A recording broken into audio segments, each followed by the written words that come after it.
My name is Jimmy Kainja from Malawi. I teach at the University of Malawi. I'm interested in so many things, including the plight of the people, be it refugees, internally displaced people, and all sorts of human rights. But I came across a topic about internal displacement around 2009, I think during the Kampala Convention. And I got interested in the topic, although it's not entirely my area of interest. I teach media, communication, and cultural studies. So, being my area of interest, that tackles or centers on a lot of issues in society, pretty much the sociology of the society, because in all our cultural environments, we need to communicate. Culture is through communication, and communication, we call it culture.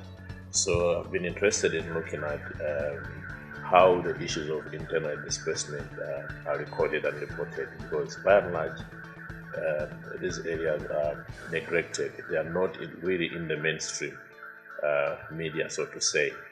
So what I've noticed is that the lack of discussion around these issues, by and large, because most of our governments in Africa tend to agree to protocols. So, for example, the Kampala Convention, but in practice, they are not fully engaged in the issues.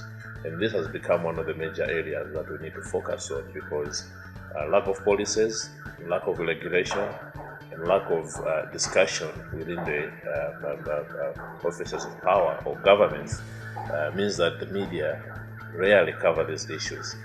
And I think one of the ways in which I think we should be thinking about this also is to look at how we could have some sort of stakeholder environment in which we have NGOs, academia, the government, as well as the media working together in trying to look at the interests of IDPs. By and large, media has a huge role in society, because everything is communicated through the media. So in this case, we're talking about the media that should be interested in the plight of other people in the country. Broadcasting is particularly important in Africa because majority of our people can't read newspapers. Those who can, maybe they can't afford it. Most people don't have access to the televisions, they don't have access to the internet these days, so the radio is crucial. And luckily, most African governments really have what is called three-tier broadcasting system. This is very good to allow different information to get through. So we have community broadcasting to broadcast for a narrow group of people in society, so whether at local level or group of interest. Then you have commercial media. They can do business as a media, but crucially, we have public media, which is supposed to work in the interest of the public. It's publicly funded, but the problem with this is that radio or broadcasting be a core source of information in Africa. These channels remain firmly in the hands of the government, and by the government, in most cases, we are talking about the executive arm of the government. So they are not entirely free. So what happens in this case is that because they are in the hands of the government, strongly controlled, these media institutions tend to cover issues that they think or they know that is entirely in the interest of the government. So again, this is to emphasize that to have the question of internal displacement in Africa being discussed, we really need to make this a core issue at the heart of the government.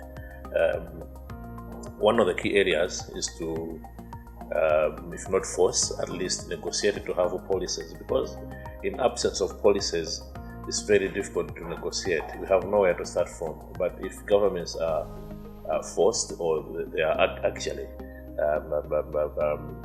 sensitized in coming up with policies and laws, at least you have somewhere to start from, because you can point at something.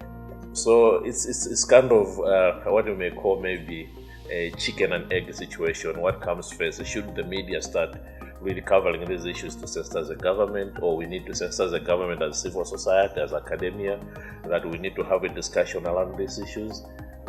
it's very difficult. But I think as we think of having a multi-stakeholder sort of grouping across Africa, we may also need to consider that media is a crucial partner in this, not just when we need interviews and all that, but as part of the strategy that we need to get the information out there. So this is one of the areas I think that we need to really focus on, because up to today, most people will not tell you actually that when you're talking about issues of displacement, issues of migration, the biggest migration happens within Africa. But we tend to have this understanding that Africans are running away from the continent, going to Italy and whatnot. But that's a minor issue when you're looking at what is happening within. All this sort of misinformation happens because we are not really discussing this from a media perspective.